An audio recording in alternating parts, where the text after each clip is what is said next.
In this video, we'll be learning about the electronic system security and how to establish and maintain an electronic security perimeter that protects and isolates your systems, software, and confidential information from threat agents.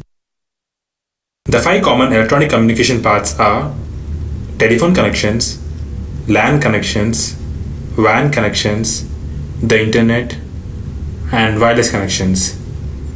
Wi-Fi and Bluetooth are a part of wireless connection. Apart from these, devices can also be used to physically transport data.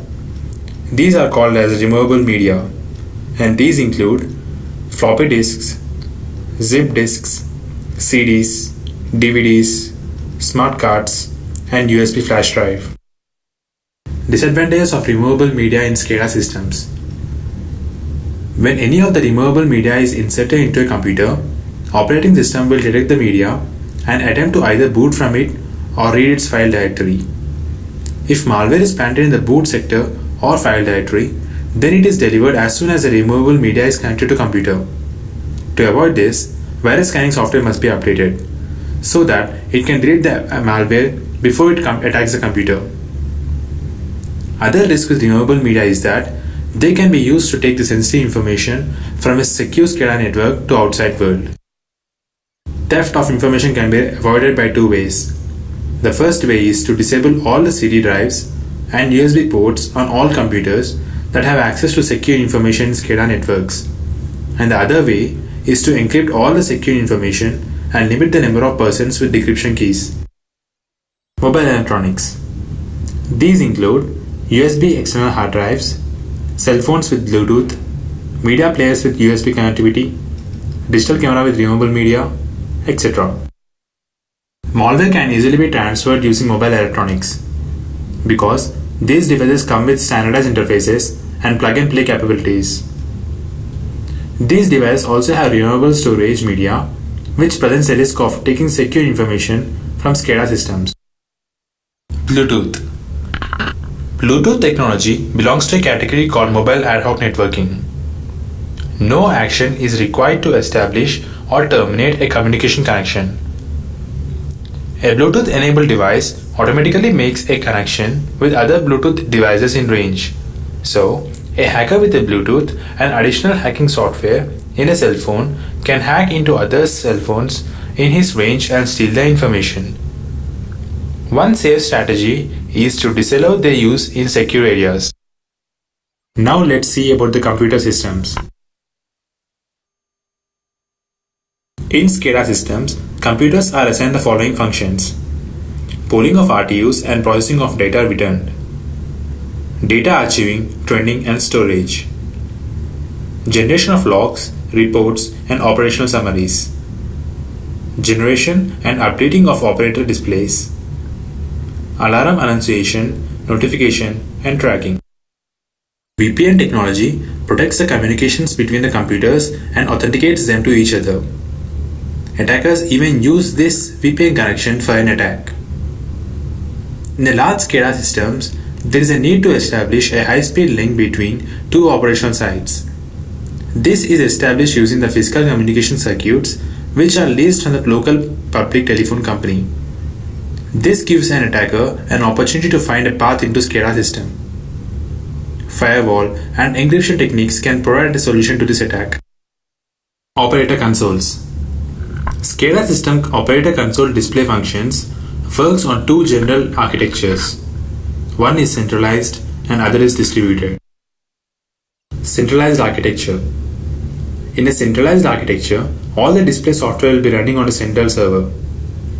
An advantage with this type of architecture is that the displays and associated logic will be stored in one place, and when they are updated in server, changes will be reflected in all the operator consoles in the entire SCADA system. Central server must be fully redundant because if the server is down, then all the operator consoles will become non-operational. In the centralized architecture, there will be heavy traffic in LAN between the various controls and the central server. An attacker can launch a man-in-the-middle or session hijack attack.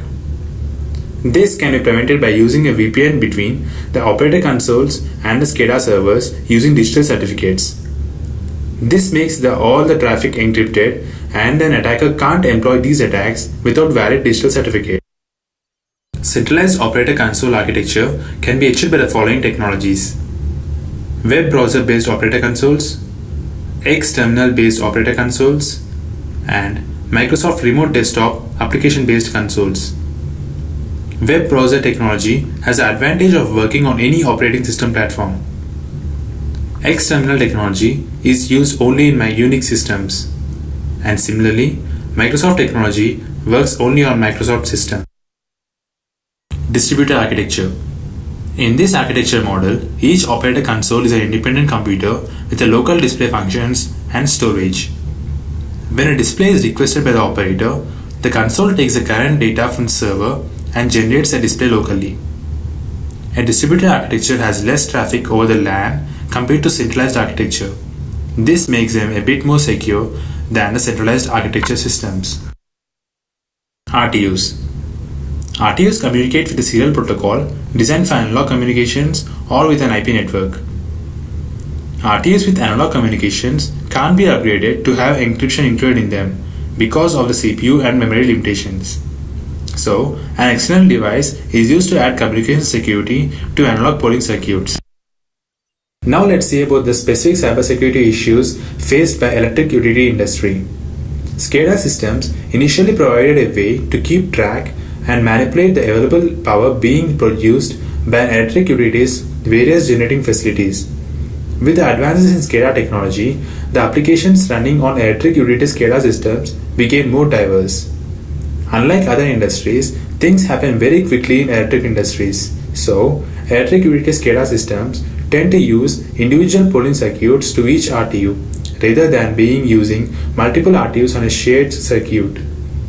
This results in a system architecture with a large number of RTU polling circuits as compared to others. To avoid this, in past few years, RTUs have begun to be replaced with substation data concentrators, SDUs, which emulate RTU protocols and collect real-time data from multiple sources within a substation.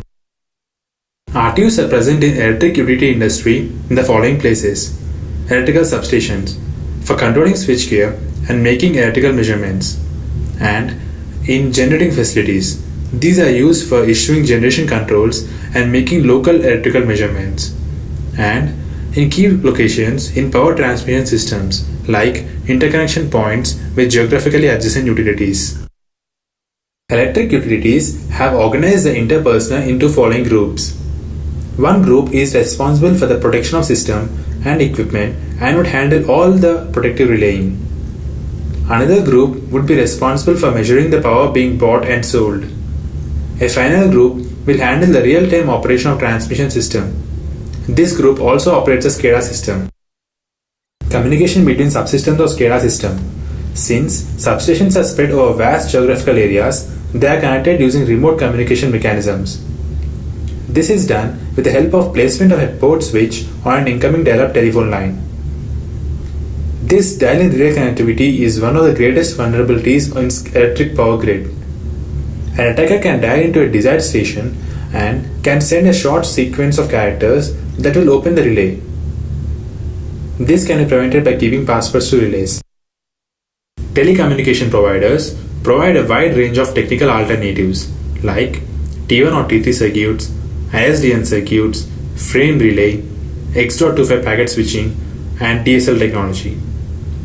Electric utilities mostly use frame relay as digital communication circuit because existing analog circuits can easily be converted to frame relay circuits, but frame relays can't be integrated with analog modems, and for optimal use of digital circuits, these must be shared.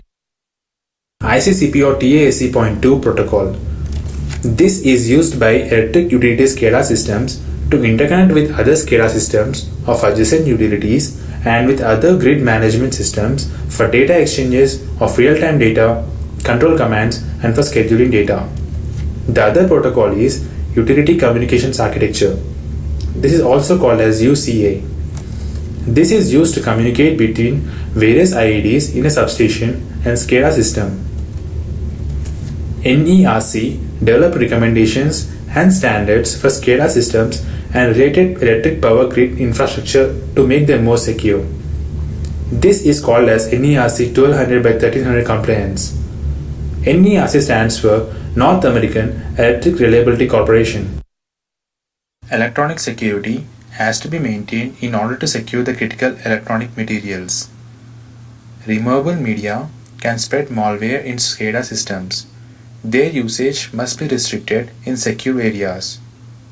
Different computer systems are responsible for different functionalities in SCADA systems. Operator consoles can be centralized or distributed. SCADA systems provide a way to keep track of and manipulate the available power being produced by an electric utility's various generating facilities.